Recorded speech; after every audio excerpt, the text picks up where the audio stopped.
jangan kesana, di sana tuh gini gini gini gini loh. Hi mate, how are you feeling?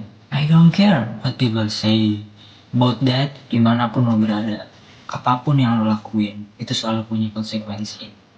Tergantung kita cara menerimanya gimana. Jangan mikir buat mundur, karena ketika lo mundur lo nggak dapat apa-apa. Tinggal di sini, tinggal dari kita sendiri aja ada konsekuensinya. Kalau enggak lo self awareness aja, jadi persiapan gitu, prepare diri lo.